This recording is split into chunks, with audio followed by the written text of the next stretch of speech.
Okay, and our next speaker this morning is Laura Balyx. And Laura, you can share your screen now if you like.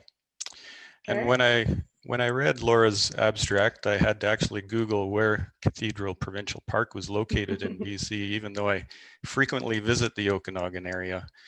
And by the sounds of it, the park is a busy place and finding a balance might be tough. And, you know, I just didn't realize there was more to the Okanagan than visiting the hundreds of wineries in the area. And I tell you, after visiting those wineries all day long, you tend to struggle finding a balance. Definitely. And Laura is currently a second-year Master of Science student at the University of British Columbia, Okanagan, working in Dr. Adam Ford's Wildlife Restoration and Ecology Lab. In the summer of 2017, she assisted with Seroptes treatment trials on bighorn sheep. This newfound love working with mountain ungulates inspired her to conduct undergrad research on bighorn sheep body condition, and soon after accept a Master of Science position studying human mountain goat interactions in Cathedral Provincial Park, which is what she will be presenting on today. And in addition to this research, she is also affiliated with the Wild Sheep Society of BC and will be a part of their upcoming documentary on MOV in BC bighorn sheep herds. We heard a lot about that yesterday. Sure And did. today, and today Laura is going to be presenting on conflict and coexistence with mountain goats in a protected alpine landscape. Yeah, thanks so much for the introduction there, Michael. I'm very excited to be the first mountain goat talker with Symposium this morning, and I will transition over. And before I get started, I would also just like to acknowledge the fact that I'm presenting to you today from the traditional lands of the Syilx people. So this morning, like Michael said, I'm going to be giving you an introduction and summary of my preliminary results on my master's research focusing on human mountain goat interactions in a protected area. And I like to put emphasis on the fact that this research is located in a protected area because that's an element of the project that I was really drawn to. Myself, like I'm sure many of you are, I'm an outdoor enthusiast. I love hiking and camping and skiing. But before I started looking into my master's research, I had never actually considered how my impact on the wildlife happens whenever I visit a national or provincial park or any wildland for that matter. And I believe that understanding how these non-consumptive use of wildlife is important for the future of wildlife management across North America. So I'd like to start out by discussing the core issue of people and wildlife in protected areas. Most parks operate under a dual mandate to provide recreational opportunities for people, as well as conserve biodiversity. So we know that providing these recreational opportunities improves mental and physical health, as well as stimulates local economies, bringing tourism in smaller communities. And in addition, we know that creating protected areas is an important strategy in preventing further habitat loss of many species, which is a major threat to biodiversity worldwide. When we put them both together, the constant human-wildlife interactions that occur can sometimes go unnoticed and thus lead to conflict. So that brings us to Cathedral Provincial Park in British Columbia, where these interactions are becoming more and more common. Cathedral Provincial Park is located in the Okanagan region, which is highlighted by the red circle here. And here's a more zoomed in picture of the map where you might be able to notice that it is located along the British Columbia-Washington border. It's a pretty small, isolated park in southwestern British Columbia, and it's about 2.5 hours drive from Kelowna. It's no surprise to me that it is quite a busy place. It is incredible. The hiking trails are spectacular. There are alpine vistas galore. It is a really, really beautiful place, which is why people flock here every summertime to see these views. People also come to the park, though, to get up close and personal with mountain goats. So there's a herd of approximately 30 individuals in the park, and they are iconic among park staff as well as visitors. This herd is also unique through their southern location, their transboundary movements. They move between Canada and the United States, as well as their small herd size. However, these aspects of their ecology are also one of the reasons that this herd is very sensitive to disturbance. So Cathedral, like I said, is located in the Okanagan region of British Columbia, which accounts for less than 1% of mountain goats in the province. And the animals here are extremely sensitive to disturbance because of their close proximity to humans. So in Cathedral, because they're in a protected area, because they're sharing this land with humans, a number of mountain goat management issues have developed within the park. The first issue is the fact that these goats have suspectedly become habituated to humans. So looking at the photo here, you can see that goats just wander right through the park with very little fear of people. It's very likely that you'll open up your tent in the morning to find a mountain goat in your campsite, which can be really, really exciting for some park visitors. However, reports of goat aggression towards people have increased in the past couple of years, which has caused for concern. We suspect that the reason these goats are so attracted to human use areas is to consume salt in the form of human urine and sweat. Salt is a very important aspect of mountain goats' diet, which I'm sure lots of you know. And this photo was taken at Natural Salt Lick in Cathedral. And as you can see, these animals do get very competitive over access to this resource. So putting people in the middle of this can definitely lead to danger for the people. So mountain goat habituation and interspecific aggression for salt is leading to conflict between mountain goats and people, which isn't good for either. In Cathedral, we're trying to be proactive with management and avoid getting to a point where goats actively become aggressive towards people for this resource, which has been observed in other areas.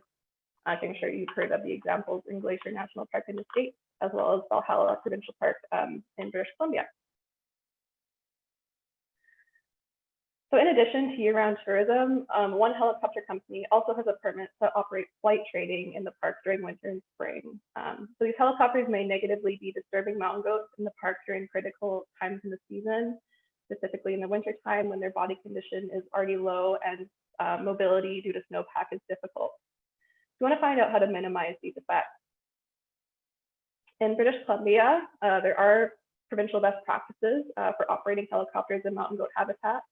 However, since we don't know the seasonal habitat use and timing of this herd, the helicopter company is unable to abide by these best practices. And for those who might be unfamiliar with British Columbia pest management practices, it is stated that helicopters are to maintain a 2,000-meter horizontal and 500-meter vertical setback from mountain goat habitat. So together, these two issues point towards a need to better understand the spatial ecology of human mountain goat interactions in the park. So I've sort of split up these two conflict areas into two different ideas. So the first being habitat to do with habituation. So to look at if and how mountain goat habituation is a source of conflict, I will define their habitat selection and home range. And this will allow me to determine areas where recreators and mountain goats overlap the most. Looking at helicopters, I'm going to relate this to disturbance. So to do this, I will quantify the influence of helicopters that helicopters have on mountain goat movement and habitat use, as well as determine if helicopters are in compliance with the BC best management practices. And this will allow me to determine when helicopters have the biggest effect on mountain goats, as well as determine how close helicopters are getting to mountain goats when they are flying. So to fulfill these objectives, I'll be using GPS collar location data from 11 collared mountain goats in the park, which is about 40% of the population. So in total, we have 7 females and 4 males collared. I will note, though, that we did have 1 female mortality in the summer of 2019. That collar has since then been redeployed in the summer of 2020 for a total of currently 6 females and 4 males. The collars will be fluctuating between a fixed rate of 6.25 and 2.25 hours. And this is to accommodate a more fine scale fixed rate when helicopters are flying to perhaps capture the difference in movement these goats might exhibit when a helicopter is flying. In addition, we're also collecting the GPS data from helicopter flights, which is at an extremely fine scale rate of 1 location every 5 seconds. So you can see where the helicopters are going in the park. So my first question to do with habitat is looking at what features mountain goats select for in Cathedral Provincial Park, and specifically looking at if they're selecting for high human use areas during the summertime when there's a lot of people up there. To answer this question, I'll be using the coarser scale 6-hour fixed rate data to formulate a seasonal resource selection function that will include resource variables as well as human use variables. And I will also be determining seasonal home ranges using the autocorrelated kernel density home range estimation method, which is definitely a mouthful. I chose to go with the autocorrelated kernel density estimation method to estimate home range because this is a newer method that accounts for autocorrelation and location data, and therefore is said to be given a more accurate estimation of home range. For the purpose of this presentation, though, and since I am in the preliminary steps of my analysis, I will only be discussing my preliminary results of my home range estimation. Moving on to disturbance, where I'm going to be looking at how helicopter activity in Cathedral Provincial Park influences mountain goat movement, and also asking if helicopters are displacing mountain goats from their preferred habitat. In addition, I'll be looking at the crude measurements between helicopters and mountain goats to see if the helicopters are in compliance with the BC Best Management Practice Guidelines. To answer the disturbance questions, I'll be using the finer scale 2-hour location data obtained from mountain goats, as well as the ultra fine scale location data obtained from the helicopters when they're flying. I will be calculating movement metrics with the goats before, during, and after a helicopter event using indices that are attributed to disturbance. I will also be seeing if they are displaced from home range by extracting the location data during a helicopter from the home range estimations that I will be making previously. For the purpose of this presentation, though, again, since I am just starting my analysis, I'm just going to be going over my distance between goat and helicopter analysis, where what I did was sort of made a 50-minute buffer around each goat location when a helicopter was known to be flying in the park, and calculating the distance between the goat location and all the helicopter locations that are within that 50-minute buffer. So looking at summer home range size, we found that female home range sizes averaged around 33.32 kilometers squared, whereas the male home range sizes were about 4.52 kilometers squared. So it's quite obvious that females seem to be occupying a much larger home range than males. The image on your left depicts GID 06's summer home range, who is a female. And I also just highlighted the core area of the park with a green circle. So that's the area of the park where the campsite is and the highest density of trails is. And you might notice that the majority of the points are within that core circle, indicating that she, as well as the other goats, all sort of hung out within this core area of the park all summer. I'd also just like to note that the dashed lines and the solid black line are the 95% contour confidence intervals around the home range. Moving on to the winter home range assessment, we saw very different home ranges among the females, with them dropping drastically to an average of 4.53 kilometers squared, whereas the males stayed around the same at about 3.25 kilometers squared for their home range size. Again, this is GID 06 winter home range on the left. And again, I just highlighted the core area of the park with the green circle. And you can see that she, as well as all the other female goats, shifted their home range onto a south-facing slope right along the British Columbia-Washington border for the winter time, which is pretty interesting to see. Moving on to the best management practice analysis. There's a total of 33 helicopters that flew between the months of October and March in the years of 2019 and 2020. And for a cumulative time spent flying was 43 hours and 10 minutes. Also, the closest horizontal distance between helicopters and goats was 36 meters. And before you freak out and think that the helicopter is pretty much right on top of that goat, you have to remember that there's also a vertical distance between them, which is definitely something that I have been struggling to wrap my head around the most. So I also want to put a call out there and ask if anyone has any ideas on how to sort of wrap your head around this whole vertical distance thing, I'm all ears, and I would love to hear your input. We also found that only 12% of goat locations fell within the 2,000 meters of helicopter points, which is broadly consistent with the recommendation of helicopter use in goat habitat.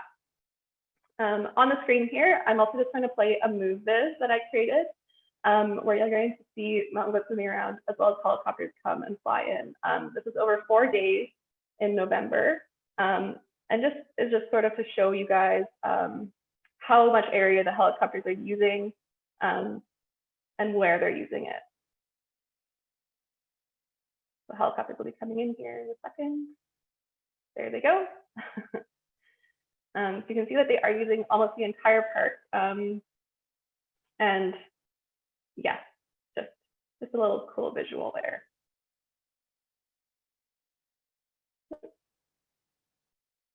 So I know I'm in the very preliminary stages of my my research here. However, I'm really excited to see where things go.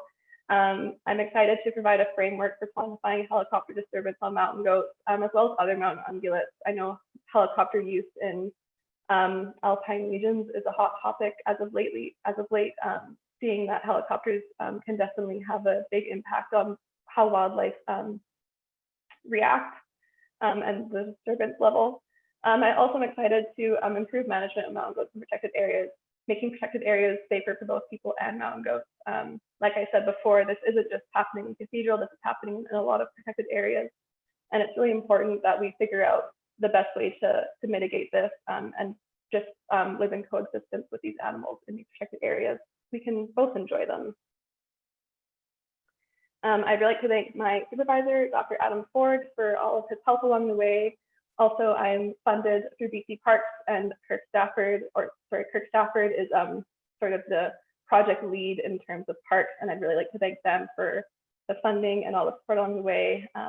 Glenroy biologists, Andrew Walker, Craig McLean, and TJ Goliath for coming out and collaring goats and always being there to answer questions I have, as well as Darren F. with the Rocky Mountain Goat Alliance, who was able to come out with us this summer and take all the beautiful photos that you saw in the presentation today. So I'm very grateful for all of them. And with that, I would like to thank everyone for listening to me talk about goats for 20 minutes. And if there's any questions, I would be happy to answer. Thanks, Laura. We do have some questions, and we have a couple minutes here. But there's no doubt that outdoor recreation is increasing, and I think we've all witnessed a significant increase in users this year in particular. Mm-hmm. So our first question is from Steve Gordon, and he said, "Hi Laura, a note regarding use of the term BMPs. Can you clarify if you are referring to the BC Mountain Goat Management Plan and the Tourism Wildlife Guidelines?" Yeah, sorry for not clarifying that. I am going by the BC Mountain Goat Management Plan written in 2010 for those guidelines. Okay. And then he was also asking, how did you obtain helicopter GPS data? Did you require a park use permit? So that was all done through BC Parks. So Kirk Stafford, the one who sort of piloted this project, wanted to directly look at this, and the park permit, the permit for the company to operate in the park was up for renewal.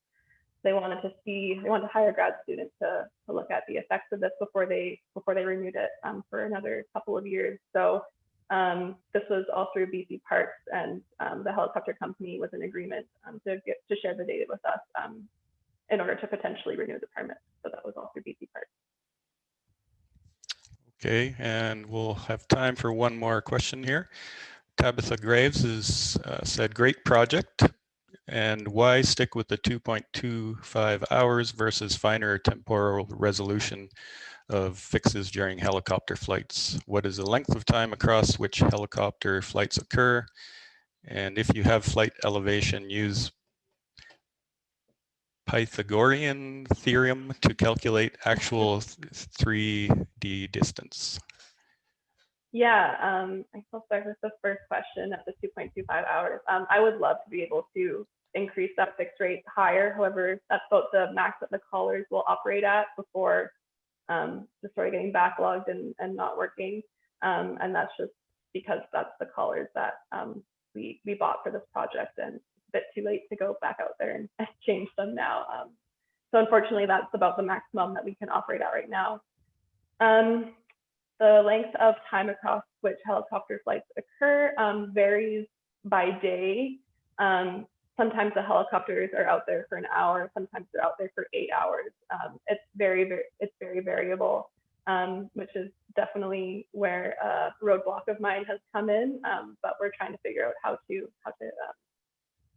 figure that out. And also, thank you for the suggestion there for the 3D flight distance. Oh, the length of season helicopters flying. Sorry, let's go ahead and answer that one. They fly from October through June normally, about 3 days a month. They're flying up there. Okay, thanks. We better move on here. And then there is another question there that you can answer here afterwards. Sure. Thank you. So you can unshare your screen.